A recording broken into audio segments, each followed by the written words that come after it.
The great lion's ex-queen, Wuraola, has done what they said was impossible. She didn't just survive after leaving the palace. She climbed to the very top of Nigeria's power structure by marrying the secretary to the government of the Federation, SGF. Now, she has sent a dangerous wedding invitation to the current queen, the jewel. This invite isn't just for a party, it's a message that could break the palace apart. The elders are panicking, and the jewel is caught between royal tradition and a chance at a new life. Welcome back to Crown Gist, my people. How far? If you know you love spicy updates and you want to be the first to know when things are happening in the high places, then you are in the right place.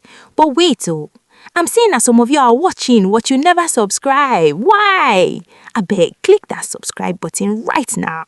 Join the Crown Gist family so you won't miss any of this royal grammar. Oh yeah, click it now. Done? Safe. Let's dive into this fire. My people, compliments of this season. As we are all celebrating, something heavy is happening in the royal house of the Great Lion. You see, for a long time, the palace elders and the king's people have been telling a story. They told every woman in that palace that the king is the sun. If you leave his side, you will wander in darkness forever.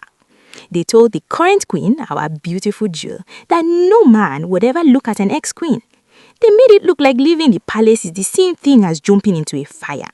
But while they were busy painting this picture of fear, one woman was silently writing her own script in the dark. Wuraola. You remember Wura, right? The one they said was finished when she packed her bags and left the Great Lion. After she left, the palace went into a frenzy. They thought she would go to her father's house and hide in shame. But Wuraola is not your average woman. Reports started flying in that she had moved to Qatar. We heard she was doing big things: girl child education, UN ambassador, community development. Some people on social media said she married a Saudi prince. Some say she had a baby. Others said she was just forming big girl.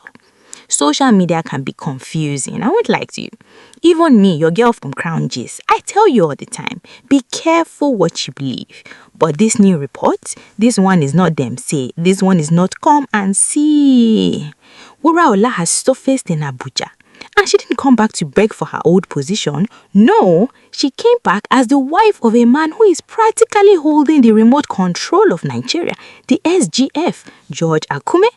My people, this is no small matter. We are talking about the SGF. That means Wura is now in the very center of power. If she sneezes in Abuja, the whole country catches a cold. But the real wahala, the thing that has made the Great Lion's palace turn upside down, is the invitation that arrived at the palace gates. Imagine the scene. The sun was setting and the palace was quiet. Suddenly, a black luxury car with government plates pulled up. A man in a suit stepped out and handed a heavy gold embossed envelope to the guards. He said this was a personal invitation from the office of the SGF wife, and it was for the jewel. The moment that envelope touched the hands of the palace elders, the air changed. They didn't even want the jewel to see it. In the dark corners of the palace, there were whispers in hushed, angry voices about how this woman could marry a man who can order the king around. They felt the invitation was a trap, a way to show the jewel that there is a way out. Inside her private chambers, the jewel was sitting by the window, looking at the moon. She heard the commotion. She felt her heart beating like a drum. She remembered how Wuraola used to talk to her in the old days. Wura was like a big sister to her. As she read the news of the wedding invite, tears started gathering in her eyes. It wasn't just a wedding invite. It was a message of freedom. Wuraola was proving that the consequences the elders talked about were all lies. Wura had left, and instead of falling, she had flown higher than anyone expected. But the palace is not a place you just walk out of.